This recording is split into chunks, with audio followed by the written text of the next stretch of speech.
So I want to introduce two people who I met a couple of months ago. And the minute we had our first conversation, I was just so inspired by the work they're doing and by their North Star and their work around equity and inclusion and collaboration and what they bring to the table in terms of this conversation and the actual work and informing folks who are doing the direct services work as well. So I will like to introduce to you Romero Davis, who's the Director of Practice and Excellence at Social Current, and Amy Templeman, Senior Director of Child and Family Wellbeing, also at Social Current. And take it away. Well, thank you so much. I appreciate you. And again, my name is Romero Davis, Director of Practice Excellence with Social Current, and I am here with my colleague and someone who I learn from every day, y'all, Miss Amy Templeman. So, Amy, I don't know if you want to introduce yourself first, and then we can kick it off from there. Thank you, Romero. I'm definitely learning all day, every day from you as well. I'm a Senior Director of Child and Family Wellbeing at Social Current. It's a pleasure to be here with you all. And Alyssa, thanks so much for the kind introduction. We are just thrilled to spend time with all of you and to learn from all of you today. So please share your thoughts, questions, as much as you'd like with us throughout the presentation. Yes, please. And I see some good folks out there. I see my guy AJ out there. How you doing, man? And a couple other folks. So it's good to see some familiar faces out there in the crowd.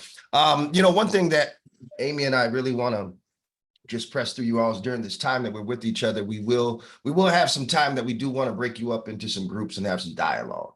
So, just to be honest with you there and upfront. So we are going to ask that, during this time that you participate, you talk to us as much as you want to, share as much as you want to, but we will have some time here where we definitely want to get you into groups, that you do some dialogue, talk to each other a bit. And we definitely want to hear from you as we get into today. I'm going to share my screen really quick. So give me a moment here.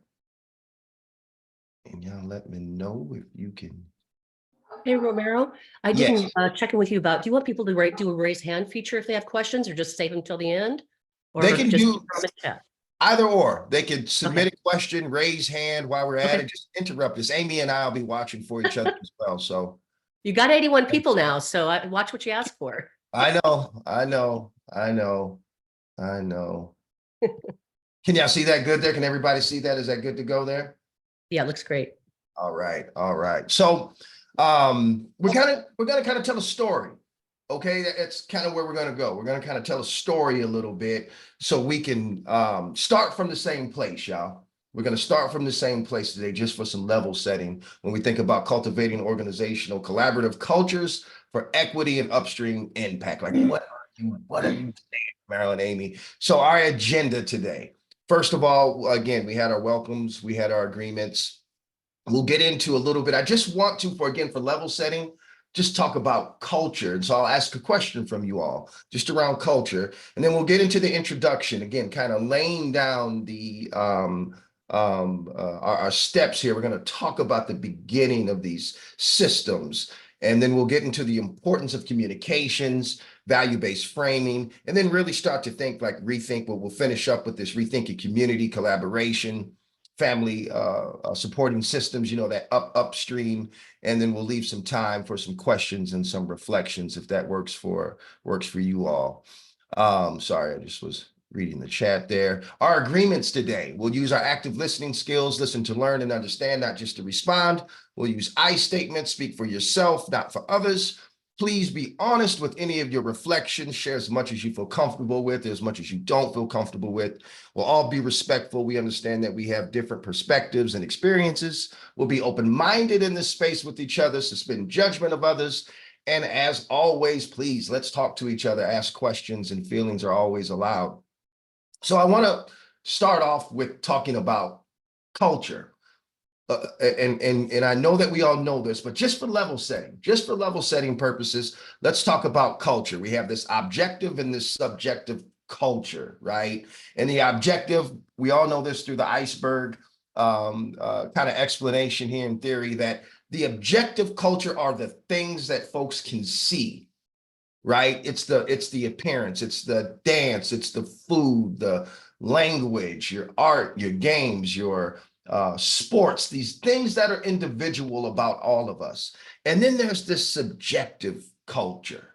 It's the things that are very deep, our roles in our culture, in our family, in our environments, our perceptions, those things that are tucked beneath, the things that we believe, right?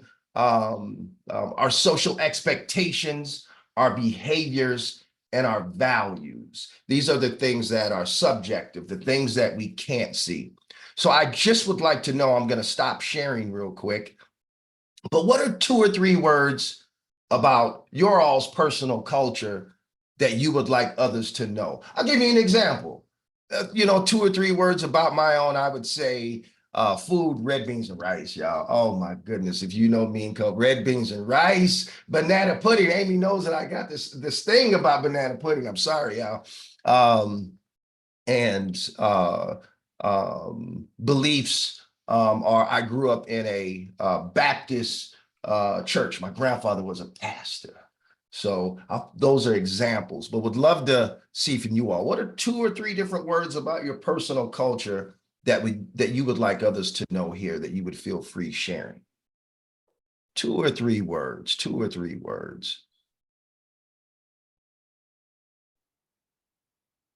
Yeah, family, food, church, and gathering. We had this thing, Christina, every Sunday, feeding and love. Yeah, Abby, I'm with you there. Dance, religion, and family. Yeah. Yeah. Yeah. Generosity and acceptance. I love that. I love that. Yeah. Snuggles. Elder respect. That's hey, we're in this different time now too, y'all. Elder respect. Boy, I love my grandmother, but I tell you, we almost wrestled the other day. I don't know if I would have won though. Yeah, I don't know. Oh yeah, I love it. Loud family get-togethers, dogs, dancing, patience. Exactly. These are the things that that we all connect with. Now, what I want you to think about is the perspective of the people in the communities that you serve. Now, being empathetic in a way. Did that freeze? Okay, I wanted to make sure. You did, but you're back. Okay. Can everyone make sure that you're muted so we don't hear background noise? Thank you. Yeah, I love the sharing. Thank you all for sharing. I'm going to share my screen again because I'm going to get into what we want to talk about, which is the history of these systems. And I want you to think about the culture and the collaborative piece by understanding the culture and how different we all were. And some of us may even look the same, but how our subjective and objective cultures can be quite different, right? But think about this in terms of, now let's go to this next step of this history of the child welfare system, which I know many of you may already know, but we're just going to cover it. I'm going to play a quick video. I won't play it all, but I'm just giving this for perspective purposes. Being taken from place to place and being sent to a whole new different city and a whole new different family and people that you've never met before, it's a really confusing experience. You just feel torn away from your community. It's like, just imagine that you were going to work one day and it's just a normal day and you're on your way to work and everything is as it's supposed to be, and you watered your dog and you drank your coffee and you tell your kids goodbye and you go to work, and then the police show up at your job and they say, okay, we're moving you to a totally different city and you don't know anybody and you can't call your family and you can't call any of your friends and you need to leave your phone here and you can't take any of your stuff with you. We'll figure that out later. And they just pick you up and they transport you to a totally different place and then tell you to just wait in this room for a little while because we're going to figure things out. And then they come and bring you a little sack luncheon, and then just a few more hours and we're going to figure this out. Just here, play with this little toy, okay, put this little ring on a hook. And then they send you to these really well-meaning people but you have no idea who they are, and their house smells different, and maybe they have a dog, and they have hardwood floors, you've only ever had carpet. Like, everything about the experience is alien to you. And all you want is to be able to contact the people that you have a bond with. It's a very disrupting experience. So I'm going to stop it there. And I want to ask y'all a question around this. What did you feel like? And anyone, please, you can put it in the chat, you can come off mute, but what did you feel when you saw that? And I want you to, again, some of the words that she was saying were some of the words that you all put here when you talked about culture, the things that really are important to you.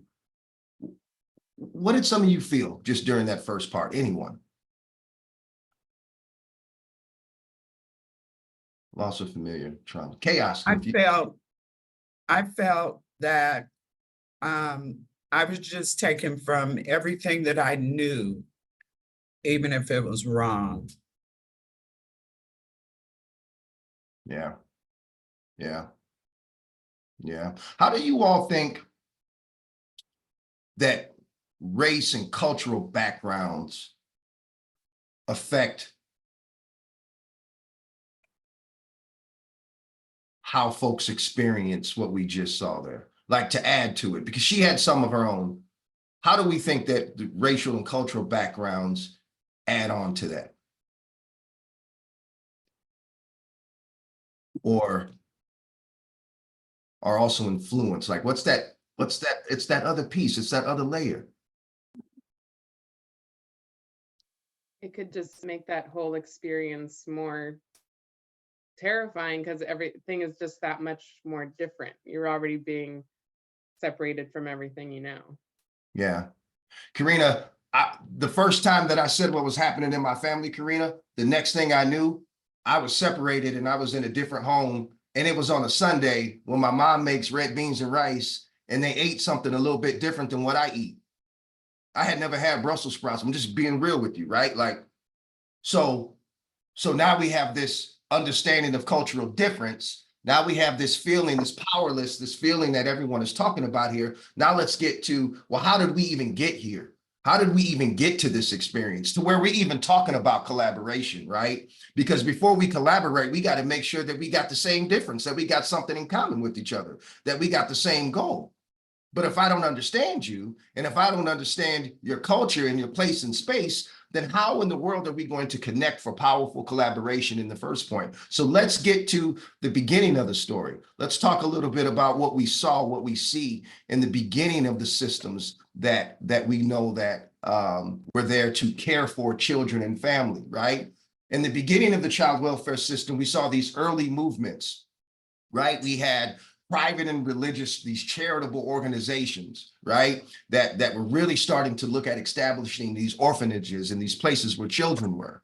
And prospective families even were rarely screened, because again, in the beginning, the thought frame was that if you are impoverished, you are immoral. So think about the beginning of these systems, the impoverished piece, because it was hanging on to these beliefs that someone else needs to come in and protect and to take care of these abused and neglected children. And our reality is that America has had a tragic and dismal record of how people have been treated based on race, sexual orientation, gender, persons with disabilities. I can keep going. It didn't start yesterday. It didn't start last year. This has been stuff that's been in the making. This is the reality that we're in. We start to see this historic structure of child welfare that started from a premise that, and we all know that prevention services receive less consistent funding. We all know that the root causes to the maltreatment and haven't been consistently addressed. But it perpetuates family separation, structural racism, this intergenerational trauma that we see. And then we had these early ideologies, right? That children were removed from homes of non-productive adults. We started to see things such as the Fleming rules start to take place and start to require these extra, if a child is suitable. And then if we start to look at like what's happening right now, like what's happening in Cali right now, like what's really happening right now is we start to lead and we start to tell this story, right? Native Americans average lifespan 67 years, a decrease. Black youth are more than twice as likely than white youth to be out of school both and work years following high school. We start to see these disparities in language and access and education and attainment. And we know that positive things are happening in California. Don't get me wrong. We know that positive things are happening in California, but let's still talk about these disparities. Low birth rates, infant mortality rates. Without breaking down the groups per capita, California has the most hate groups. So I got a question. I just want to talk about this because now we're just laying these platforms again. We're just laying these platforms and thinking, how did we get here? What was the ideology? And how are we doing services? And how are we collaborating with community right now in the work that we're doing? So I'm going to have you get into groups. I'm going to put these questions in the chat box. And you can pick any one question that you'd like to talk about as a group. But I'd like to know, how does your organization address root cause versus crisis response? How do you know it? And if you changed it to root cause, how would that shift the services? Or if you went to crisis, how would that shift the services that you provide now?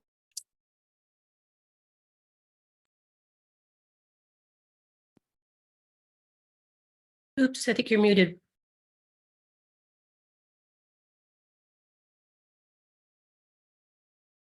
Did we lose Romero?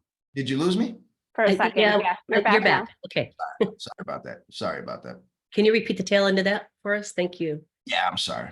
So, and then we'll get to how do you know how can you work with system partners that you've had for a more equitable family support system? Like, who are your system partners that you can work with when you're just now starting to think about how are you doing it now? And are you using evidence-based training? Are you evidence-based? Are we evidence-based? To me is based upon deficits. Or are we thinking about it from a strengths-based approach? How are we thinking about the services that we're doing with family and community? So the questions are here in the chat. I'm going to break you off into groups here in a moment. Once I find it, I find my breakout rooms, we should be good. And we're just going to have a few minutes here. Quick moment.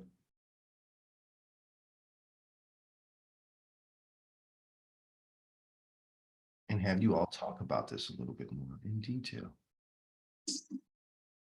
Give me a quick moment here. Any questions? Any disagreements? Y'all quiet. Any disagreements? Let's chat. Let's talk. This is what we're supposed to do. We're supposed to be in this space where we're moving each other. Okay, I do want to say a few things because, like I appreciate what you said. But so I'm a mentor parent with the Dependency Advocacy Center in San Jose. And the reason I'm there is because I have lived experience. But I'm going to tell you, Romero, I had 5 CPS cases. They took my kids because of, I had a part in that. But I was being an African-American and being in a relationship with a Caucasian woman and being in Lake County, it was just a lot of racism, but I lost my son to adoption, right?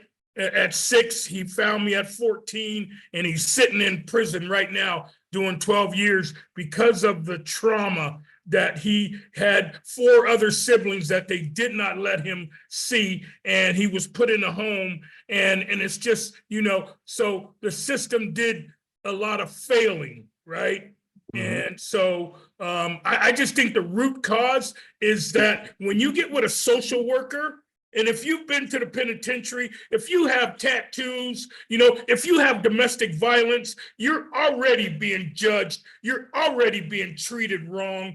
And it's just it's to me, because I work with fathers who have their children taken, and I've reached a lot of men and helped a lot of men based on my lived experience. Because if you say, I know what you're going through, no, you don't. But I know what they're going through, right? And I've helped a lot of fathers turn their lives around and be the men and the fathers and the sons that they wanted to be, right? but Yeah. it's the social workers that I have a problem with, because the way they deal with these fathers and these parents, you know, they make them feel like they're not working with them and that they're going to, all they want to do is make it hard for them and take their children.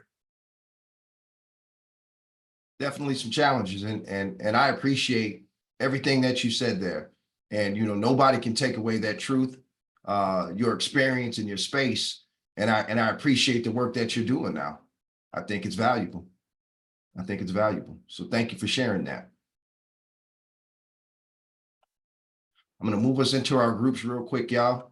So I'm going to open up the rooms. We're only going to have a quick 5 minutes. Let's talk about these questions here. I'm opening up the rooms right now.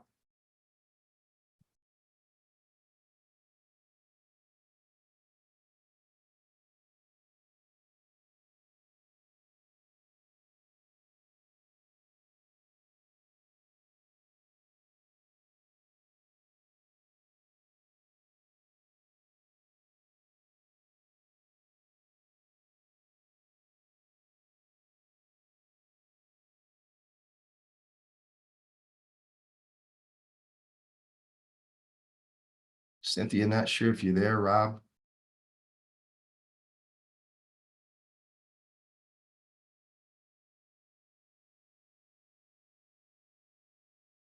Rob, if you're there, if you can just join your room, sir.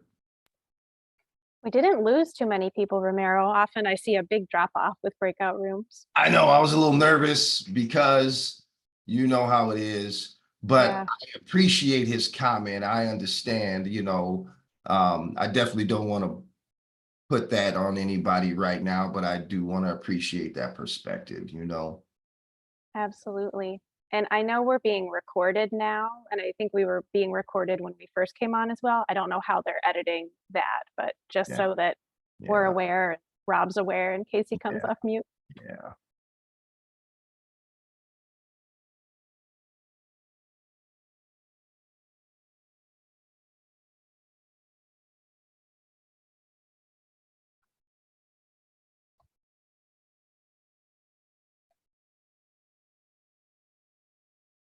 And I gave him like 5 minutes, Amy. That sounds good.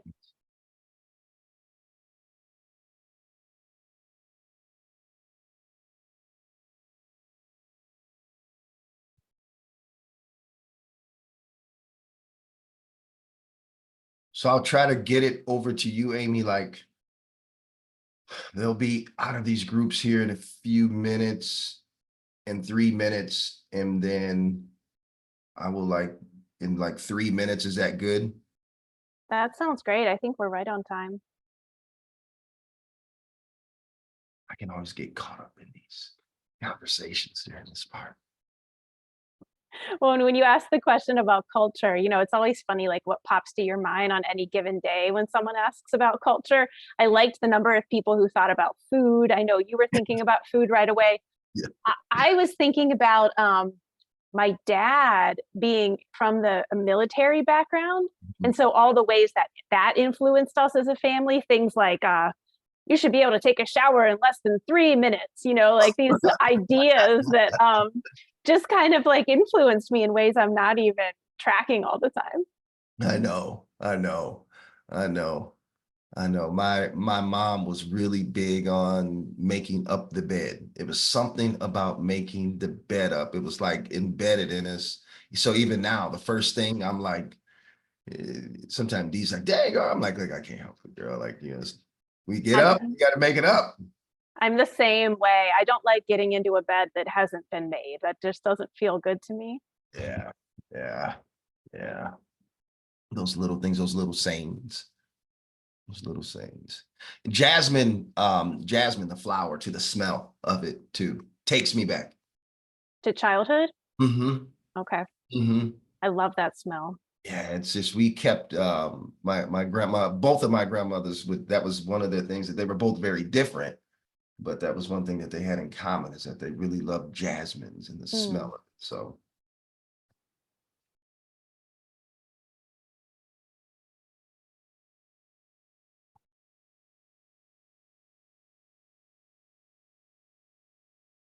Who started? I don't know if hopefully I'm saying your name right. And then Mitzi, right now we're just in breakout rooms, but you can definitely talk to us right now. We're just talking about organizations. I don't know if you're hearing me. Okay, yes, I was having some technical difficulties. Oh, And no. thank you. Help me out with what we're doing right now. So we are talking about, Yeah, so we have some questions. So, what I started off, I don't know if you were here in the beginning, but just kind of started off a little bit around what is culture to folks, and then talking about a little bit of the kind of the premises of how we got into this child and family welfare system. But for the thoughts of bridging, like how do we collaborate with people? How do we really collaborate?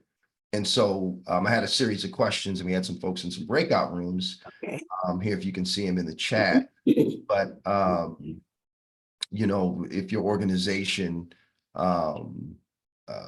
if you hear the word root cause, is that the type of response that you think that your organization or maybe, organizations work in, or if they provide services from that type of lens? And how culturally responsive, how do we look at culturally responsive services and those types of things? So just in some breakout rooms, having some dialogue. I would have put you in one, but they're Sure. almost done. So it didn't make Yes, a point. Yeah. yes, sorry, I missed that.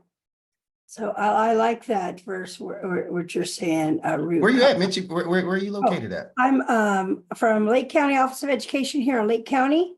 I'm a family advocate with Healthy Start. Been here for going on almost 8 years. It's a passion, what I do. And I like your verse called a root cause. It's something I think that we probably use the term. Focus on strengthening families, both physical, healthy, and educational, so they can be on the right track. Very supportive. Oh, that's awesome. Thank you. Thank you Yes, for thank sharing you. that. Did y'all all solve it? That's all it took was like, I keep on getting frozen. Brittany, it looked like you were saying something, but we couldn't hear you. Romero asked if we solved it, and I said we totally did. Excellent. Excellent. We can end the session early then. Congratulations. We just came to some consensus, and then we were like, yeah, that's it. Let's go. Just kidding. That was it. That was it. See, Brittany, I knew. Brittany, all it takes is 5 minutes, and that's all we need. It's 5-minute conversation, dialogue, we connect, and it's over with. So I think Brittany did it in 2, probably, maybe 2.5. She was just sitting there chilling out for the rest of the time. So how did the conversations go? I would love to maybe hear from, 2 to 3 people. Obviously, we don't have a lot of space and time, but in your conversation, how did it go? What did you all talk about? If anyone would be free to share. Mr. Davis, can I share? Please. I'm gonna keep it quick and short. I think before we went into our break rooms, I think my group was just appreciating the gentleman that shared and stating that they wish that it was more safe spaces for people with lived experience to be able to process that, and just all thinking like, am I doing a good job? Because some of us are social workers, and you come representing the county and you never come to work. This is what one of the members was saying. You never come to work saying, I want to hurt someone or cause harm. So it was just appreciating that he shared that, and hopefully more agencies provide safe space for him. Absolutely. That's what our conversation led to. Absolutely. Absolutely. Absolutely. That's what this is all about though, right? Like when we think about what Amy and I are really talking about, it's literally creating, or at least trying to leave this safe space so we can have these conversations. That's a real that's a real space that needs to be taken. And we talk about it from a community side, and it's tough for an individual, yet alone an entire community. Absolutely. I have been in and out, and I apologize for that, but I did get to jump in on the tail end of my breakout group. And I guess my question on top of the questions are, when we think about evidence-based trainings, how culturally responsive are those trainings? When we look at attaching Title 40 dollars to evidence-based training, how culturally responsive are those? And then how are we actually including those who have been directly affected? How are we actually including them, even in prevention of losing their families? How are we including those parents in those conversations when we talk about providing preventative services? Services are one thing. I think funding availability to help families prior to their children coming into care is critical. I think it's critical. We don't want to hand money out to actively using people who are addicted or who are going through, a financial crisis, who may or may not be able to handle that funding. But how can we make sure that they're receiving that funding to support themselves and their families, just as we supply that funding for kinship to take care of those children, or foster care to take care of those children on a temporary basis. Yeah. Anyway, that's my 2 cents. Yeah. Thank you. Angela, I appreciate that. And, and even go deeper, with that, when we think about this collaboration piece, when we think about like these upstream approaches that we keep on talking about, the thing is that we want to make decisions for the community to do what they're supposed to do for the people. But see, we get stuck in this savior mentality. It's a tough thing, y'all. It's a tough thing. Right. I've seen that throughout. Romero, you're gone. I can't hear you. It may just be me. We lost you for a minute, Romero. Yeah. Just your voice. We can Sorry. still see you. Oh, sorry. I was just. Oh, you're back. Sorry, I don't know what's happening, but I'm going to leave some space if we had any other comments. Please go ahead. I just wanted to add real quickly too that when we show up in these spaces, how are we, I don't know how to even put it, how are we actually showing up? Are we showing up through the conditioning that's we've accumulated over the years of working in these systems, or are we showing up as human beings to one human being? Okay, I'm gonna stop. No, I no, could go on I love it. on and on. I love it. And just as I mentioned before, again, and I was just saying that the key to this, the reason why I started that way, so one, we can have an understanding of what we say when we say culture. Like, let's at least start there on the same playing ground, right? And then let's talk about how do we even get here with these ideologies about how we think about families, about how we think about communities. And then what do we know about the culture? What do we know about what people need to really start thinking about these upstream approaches to collaboration? So we started in one place to start to another place. Now I'm going to pass it over to Amy to talk about the communications and the values-based communications part. So Amy, I'll go ahead and give it over to you right now. Thank you, Romero.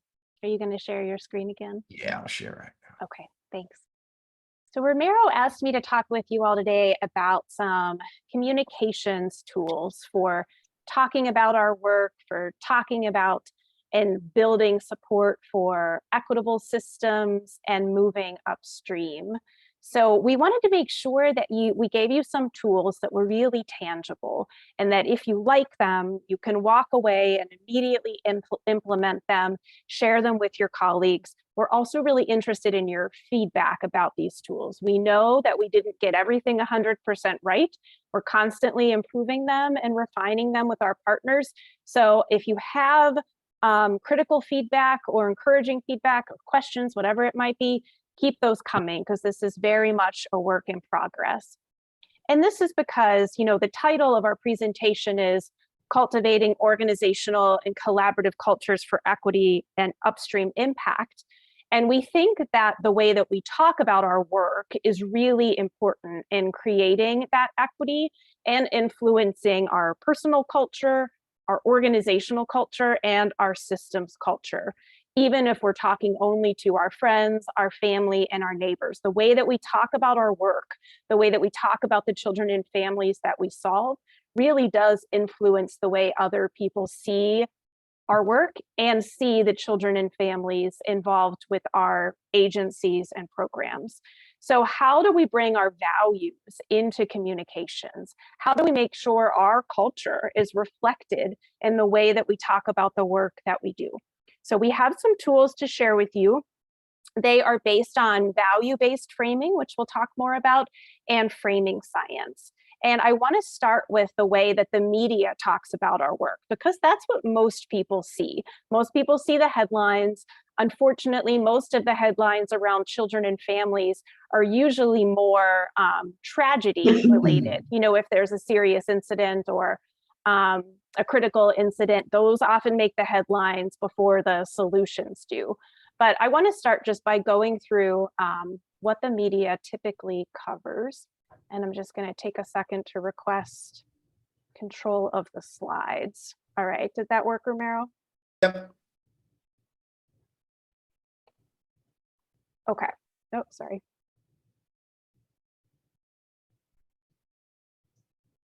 All right, so we've been working with an organization called Rally. They're a communications firm to look at the landscape of how the media talks about child welfare, family strengthening and support services in print media, social media, really any time that it's being talked about. What are the topics of those stories? And so this is, when we started doing this work was in 2021. And the way that foster care in particular was being talked about was through positive, feel-good stories about foster care, as if foster care was a really good solution in many cases. And it also talked a lot about overburdened child welfare systems. So on the right side here, where there's a map, you can see the percentage breakdown. A lot of those positive foster care stories, some specific systems were featured in the stories, like Houston, Texas, some National Foster Care Awareness Month stories, but a real focus on foster care as one thing that the media was very much highlighting in 2021. And then if you look at the shift to 2022, and this is actually the landscape from 2022 until present day. These slides were produced in 2023. We've seen a real shift in the narrative. So now the media is a lot more focused on the need to keep families together, to strengthen them so that they have what they need, and to support families in staying together. So on the right side, you still see Foster Care Month, but look at that lived experience number, 8.7% of stories on lived experience. That was not showing up as much in the previous years. And then we're also starting to see behavioral health come into the picture. The Indian Child Welfare Act was a major part of the coverage between 2022 and 2023. And then we started tracking the number of stories on prevention. And this is the biggest change that we observed in that media landscape comparison. So back in 2021, 14% of the stories included the term prevention. In 2022, when we looked at it again, that went up by 7% to 21%. So we now have this opportunity where people are hearing about prevention. They're hearing more about what it means to move upstream and why we might want to support families in ways other than through child protective services and before they have to come to the attention of child protective services. So this gives us a real opportunity, and it tells us that people are hearing different language and they're seeing some opportunities for us to shift in the work that we are doing. So what we did at Social Current a couple of years ago with our partners at Prevent Child Abuse America and the Frameworks Institute was develop a toolkit called Building Better Childhoods. The whole toolkit is available for free at buildingbetterchildhoods.org. You will get these slides. They will have the link in them. So you'll be able to download anything that you'd like to use here. It was funded in part by Casey Family Programs and the Department of Justice. The Department of Justice has been a close partner of ours in reinforcing that there are solutions and there are ways to address the prevention of child maltreatment. So on the website, like I said, you'll find the toolkit and you'll find many assets, some of which I'll share with you today, that use framing science to help us explain that childhood adversity, including child abuse and neglect, is a public, preventable, and solvable issue. And that's what I'm going to focus on for the rest of my time with you today, is how we can talk about it in a way that reinforces those three things. Childhood adversity is public, preventable, and solvable. And now I'm going to play a quick video that helps to highlight some of those concepts. The key to happy childhoods is providing children with the loving support they need. And the key to ensuring they get it is providing parents or other primary caregivers with the support they need. Because parents can parent better when they're not overloaded with the financial, emotional, and societal burdens that life can bring.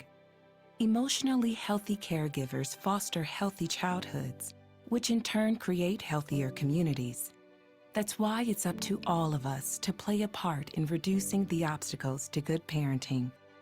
It starts by realizing that childhood adversity, including child abuse and neglect, is a public issue. It's our responsibility to help give children the chance to flourish. And one way to do it is to enact policies and fund programs that address poverty, racism, mental health, substance use disorders, and other key stressors that can affect families. Childhood adversity is preventable. By focusing on the circumstances that lead to abuse and neglect, we can protect children's physical, intellectual, and emotional development, and allow them to reach their true potential. By putting policies in place now that strengthen families and promote well-being, we aren't just helping to prevent the issue of childhood adversity, we're helping to solve it. Building better childhoods starts by building a better foundation for parents and other caregivers. It's what every child deserves. Find out how you can play a part by visiting buildingbetterchildhoods.org. Now I'm going to go through some of the key findings for you of each of the recommendations that were referenced in the video. And I just want to say a little bit about framing science before I do that.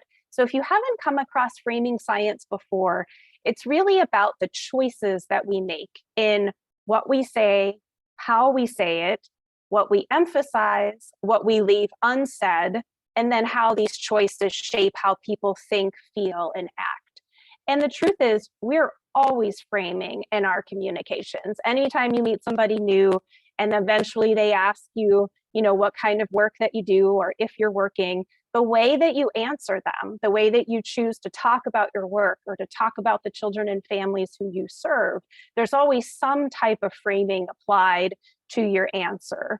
So what we'd like to do here is really reflect on some of the values that you can bring into your communication and some of the strategies that can help us influence our work to move it more upstream in a way that really keeps families strong and together. So as I mentioned, there are some value-based frames used for creating these recommendations. And those value-based frames are called human potential and shared responsibility. And the reason that they were chosen is that messages that express the value of human potential boost support among the public for social services and for family supports. And then messages that emphasize shared responsibility increase people's sense that child welfare is important and that action is necessary. So if you put the two of these together, human potential and shared responsibility, it sounds something like young people have tremendous potential, which we need, our society needs, and which we have a shared obligation to foster and protect. Or every child is filled with remarkable promise. We have a collective responsibility to prevent violence or other forms of adversity from dampening children's potential to learn, grow, and contribute to our communities.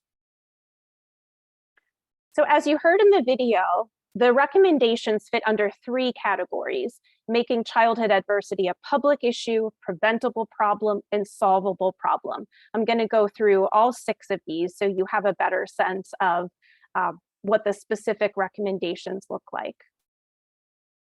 So the first one, when we are making childhood adversity a public issue, we are making sure that we identify policy solutions for children and families where we are a part of the solution and the shared responsibility. This helps to limit the othering. I am not different from the children and families that I serve. I am not different from my community. Really making sure to explain how everybody benefits when child and family well-being is fostered.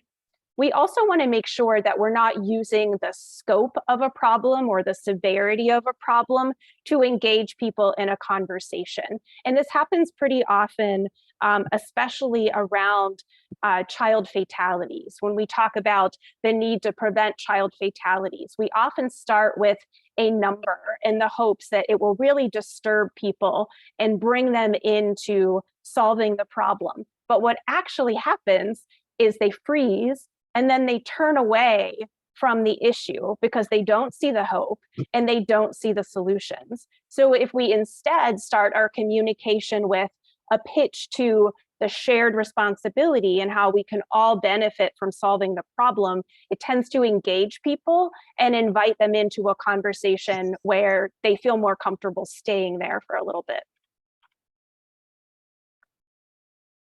We also want to make sure to emphasize shared fates. So instead of telling the story of them, tell the story of us.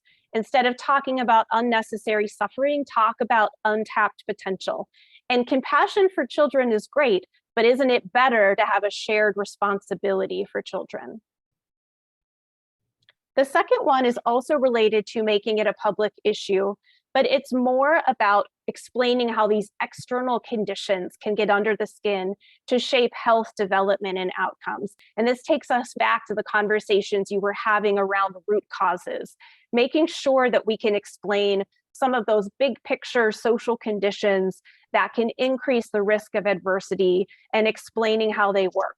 So these might be things like financial stress, isolation, unmet behavioral health challenges, anything that puts pressure on a caregiver's capacity to engage positively with children. Because we know that individuals do not live in isolation, unaffected by their environments. Humans are greatly influenced by their environments. And the responsibility often falls on us to explain what that influence looks like. Next, we're going to talk about recommendations related to prevention. Oops. The third one is around the dynamism of development. This is a really hopeful recommendation because it focuses on how childhood development happens so quickly and there are opportunities in a time-sensitive nature to address and to prevent childhood adversity throughout the childhood lifespan and even beyond. So emphasizing that the opportunity is present at every point in a child's development, that positive childhood experiences can have such a positive impact on a child, and then tying those to the systems and the policies that shape those kinds of outcomes. The next one is Romero's favorite, I believe. This is the overload metaphor. When we're talking about prevention, we want to talk about preventing an overload of stress on families. And the overload metaphor sounds something like this. It's compared to a vehicle. So picture a vehicle that's got an overloaded, too much weight on it, trying to move, down the street. So just as a vehicle can only bear so much weight before it stops moving forward, challenging life circumstances can overburden parents, making it harder for them to prevent the best kinds of care and support. To prevent a breakdown in care, we can keep the heaviest loads from weighing families down. See how this takes the responsibility for the family's success off of only one person and helps to explain how people are impacted by their environment. I have a short video on this one as well that I'm going to play next. When a lorry carries too much... I forgot to say this video was developed in the UK, so you will hear a British accent and you will hear them talking about a lorry, which is a truck. It can be overloaded to the point of breaking down. And when parents are burdened with stresses like poverty or lack of support, the weight of these problems can overload their mental and emotional capacity to take care of their children's needs. Over time, carrying and managing heavy burdens puts a strain on people and can weaken their ability to care for their children. And when an especially large burden is loaded onto a person who is already overloaded, such as the loss of a job or a relationship ending, it can cause a breakdown in care.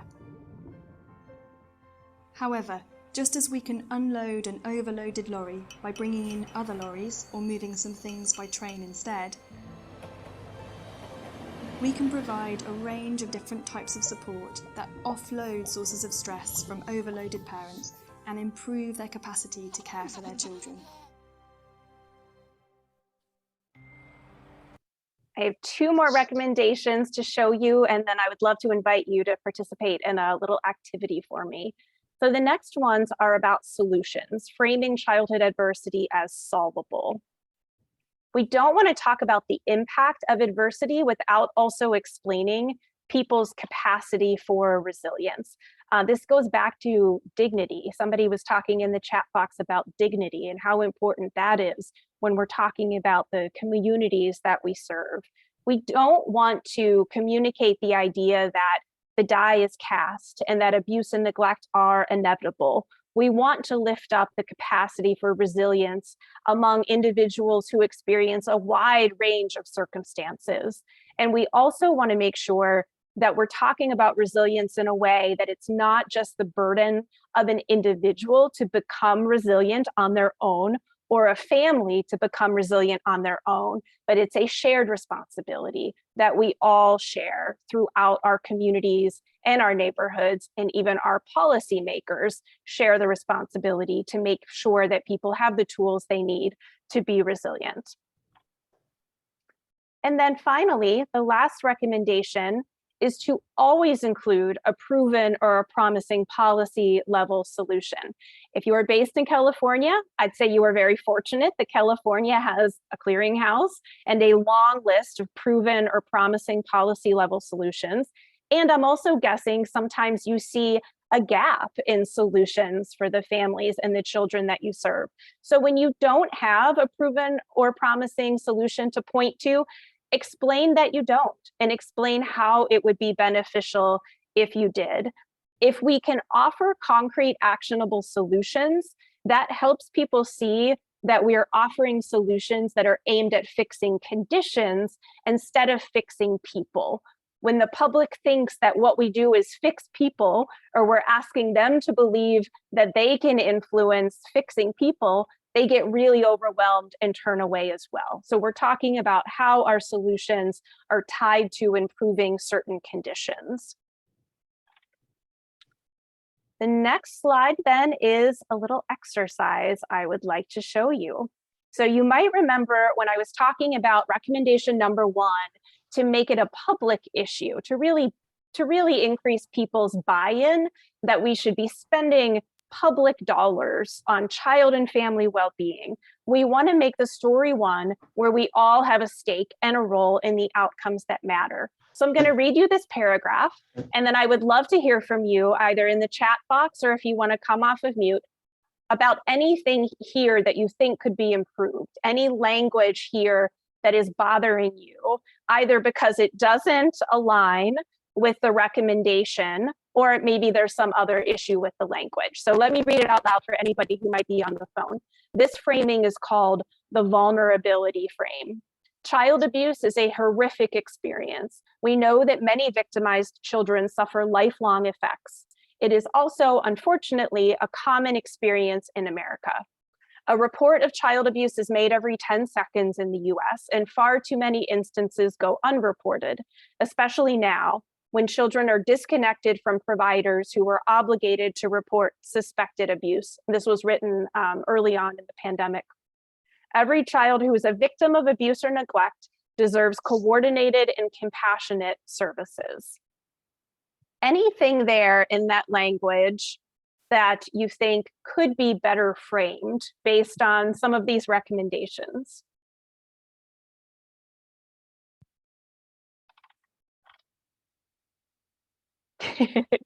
I hear you, Brittany. So many things wrong with this message. Where do you want to start? Yes, Junius, nothing about prevention.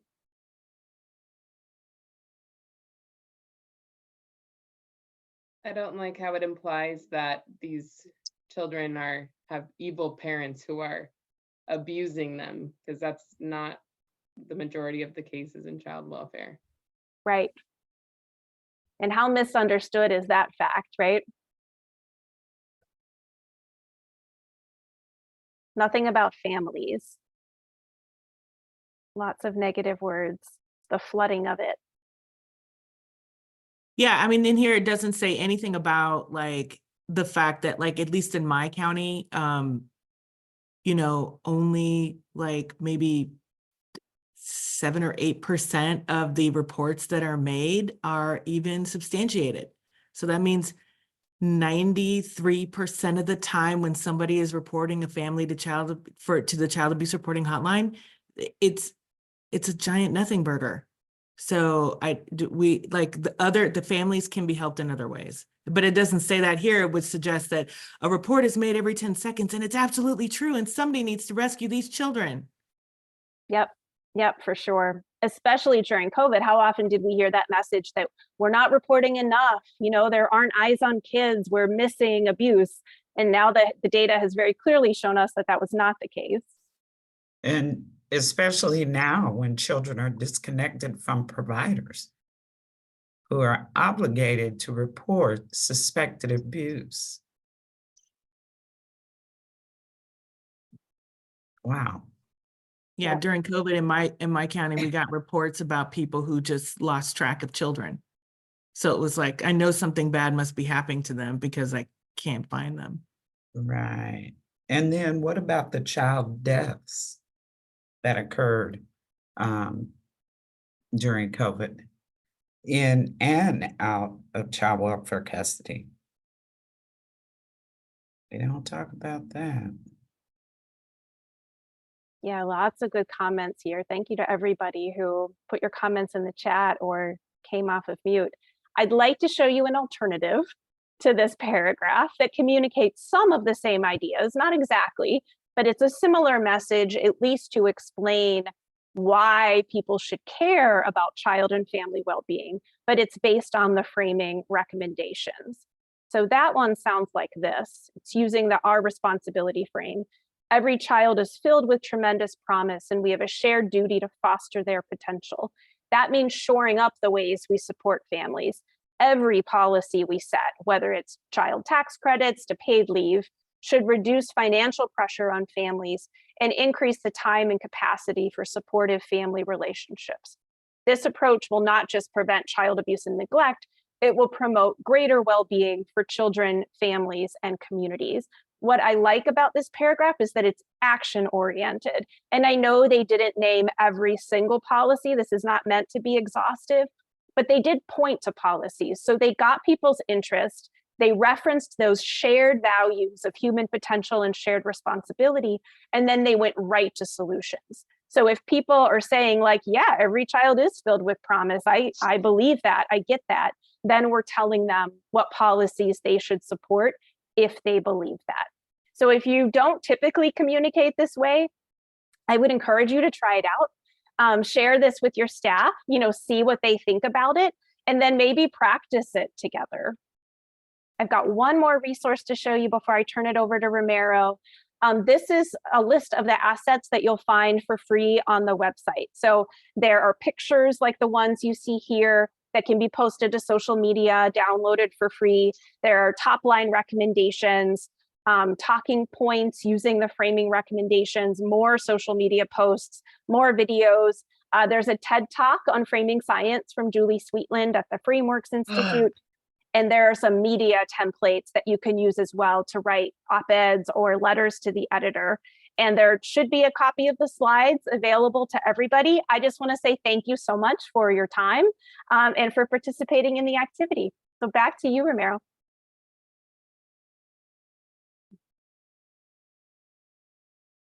I was muted 9 times, y'all. Sorry about that. You're right, Brittany. They're trying to silence me over here. I hear you. No, thank you, Amy. I appreciate you. I appreciate you. And I think it's vitally important. As Amy mentioned, my biggest thing has been that overload. Kind of even going back to the gentleman that brought up his case in point. Man, that overload is real, y'all. Mm-hmm. That overload is real, man. Especially on families. And especially when we think about dynamics of fathers. I was one of those fathers. I was one of those homeless fathers battling through it. So I get it. I get it. Am I frozen? We can hear you. Your voice isn't frozen. All right. All right. So I'm going to share my screen here in a moment.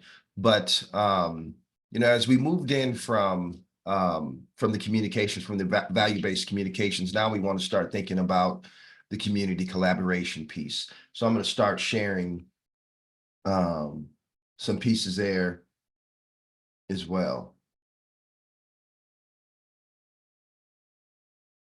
You know, Mr. Davis, I just want you to know that it's in every child's heart that they really want their parents. If they can't have both, they want one parent, you know what I mean? And they want to be loved, but children want their parents. And it's so important to try to keep families together, because children that have both parents in the household have a better chance of being successful.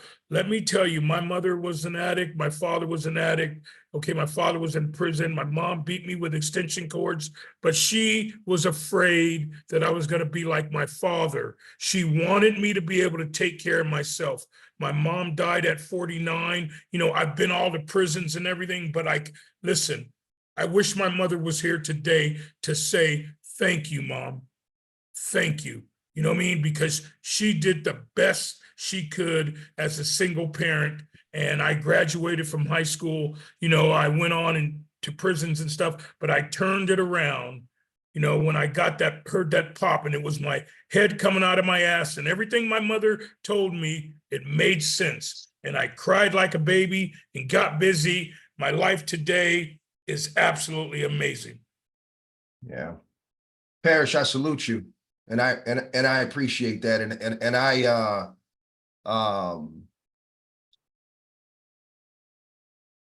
you know, isn't it a joy and also a curse to be that generational breaker? Like, somebody has to do it, right? Like, somebody had to do it, Parrish. You were the one that had to do it. And this is what we're talking about. How do we tap into these experiences to understand what it really means to communicate, to talk to our community, to the people that we need to co-create with? And we are all so different. We all have these battle wounds and these stories and these things that contribute. So how do we get here? How do we really move the needle? And that's what I'm going to talk about right now, is we got to start rethinking about this community collaboration piece, right? So when we think about mitigating these power imbalances, there's I kind of like this little quote here that said, I'm trying to imagine ethics without an awareness of power. That would be like trying not to step on anyone's toes without an awareness of one's foot. Like, it exists. Can't do anything about it. But we have to think about how we mitigate these power imbalances.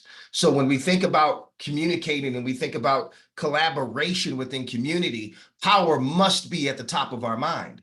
Power is that interpersonal relationship that one individual has. Like the moment that we meet someone at some point in time and in our interactions, there's power, right? Title, rank, position, right?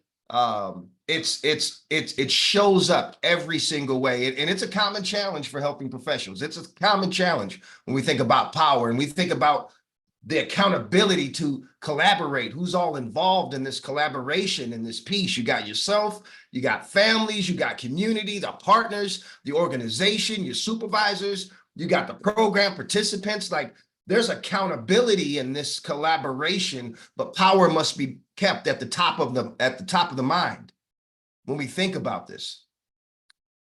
And then we start thinking about what we call participatory practice, right? It's that when we really start to think about how we center community in all aspects of the work, how we acknowledge that our role is to support and facilitate the expertise of the solutions, not to be the expert. We need to really allow space. Amy and I were in a meeting. Well, we were working on a project, and one of the community members said that community members need to be 51% of the people making the a part of the solution. 51%. They want to be the majority, right? And how do we intentionally address the institutional accountability? Like what I talked about from the beginning, those power imbalances, those innate things, the way that the system was created. We have to address those things when we think about this real participatory practice and what it means to have this community collaboration. So these are questions that maybe sometimes we need to ask ourselves, right? Where are the power differences in your daily interactions? Where are they? How are they with your community? What about with your supervisors or other folks you work with? What about with your partners? How does power show up? What strategies? What strategies do you have right now at practicing and sharing and rebalancing this power from whatever aspect you can give it from? And what do you need to learn to advance your own practice of understanding and mitigating power and these power imbalances? What do you need to learn and advance? What do you need to understand about other people? What does Parrish have to tell you more about his story? What do we need to do? The one thing that I know that we can do is avoid the tendency to control. Again, y'all, what would we do if everything that we're working for was solved? Would everybody be happy? No. What if it was solved? What if tomorrow we woke up, it's solved? We're all on an equal plane. Everyone has all their needs met. We don't have it. I mean, it's solved. What do we do? What do we do? Is that what we really want? Is it what we really want? Or do we want the piece of our saviorism, the piece of us that say, oh my God, you know what, this weekend, I fed so many, like, is that what we want? And when we think about the data, when we think about how we talk about communities, the ones that we want to collaborate with, we interpret data, we interpret information with them. Not for them, not in our language, not in our words, not in the things that, y'all ever been in a meeting with somebody and they say everything but the word itself? Like, can you just say the word? Like, let's talk to each other. That's the same thing that we do to community. And then this transparency. Report back to everybody that's a part of the work, not just folks who have the titles. It is really important when we think about how we really practice this collaboration with intentionality, when we think about the culture of the communities that we serve, when we think about how the stories and we communicate with the communities that we serve, when we really think about collaborating for upstream approaches, it means that we got to get out of our own way. That means that some of us can't do the work that we were doing right now. That's really what that means. We got to let somebody else do that. And when we think about it from an organizational level, anytime we get lost, we got to reflect on root causes when things go wrong. That will always take us back. that'll always center us, right? Root causes are the things. Don't get stuck in those details. And then we got to think about how we build that inclusive culture for staff and community. Really intentional ways, really providing space in meetings. Sometimes we move so quick on a quantitative level that the qualitative pieces, because community connection and collaboration is about quality. It's not about quantity. And again, nothing about them without them. I used to hate when my mom used to make decisions for me, like, Mom, really, can I just make my own? I am an adult now, Mom. And I know it's not the same. But we got to develop strategies with our community, not for our community. Out of the saviorism. And so we can answer this, we can talk, with each other now, but just love to hear from anyone. What are your reflections? I'm going to move to reflections. Here's Amy and I's information. We didn't have there's a lot of stuff that we can talk about more. If you want to talk more, please, you can already tell I love to talk. So you can just email, but yeah, here's our information here, but would love to hear any questions, comments, just reflections right now from you all about some of the things that we talked about today.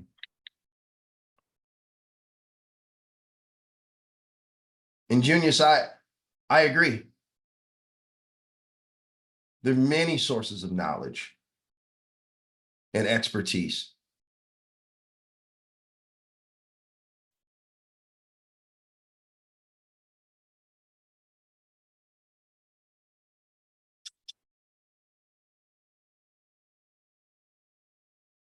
How do we find that balance, Junius?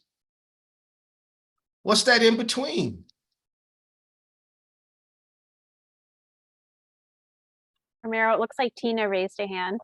I see you there, Tina. I just wanted to elevate, there are many experts. And as a person with lived experience, an Indigenous person who was very aware of generational trauma and oppression and colonialism for a long time, and we see the academia point out what we've already known. So yes, there's many experts, but the people who are impacted, who live it, are the ones who know, and we have to learn to trust them and know that they're not trying to get away with anything. We're just trying to live. We're just trying to love. And when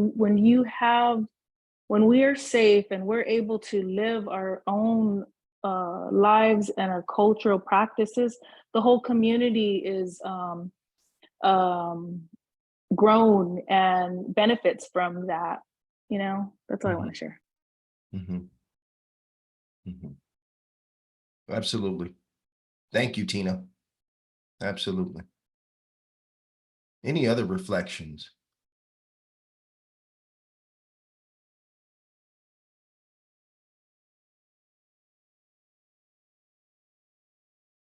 Culture cures. Yes, it does. Yes, it does.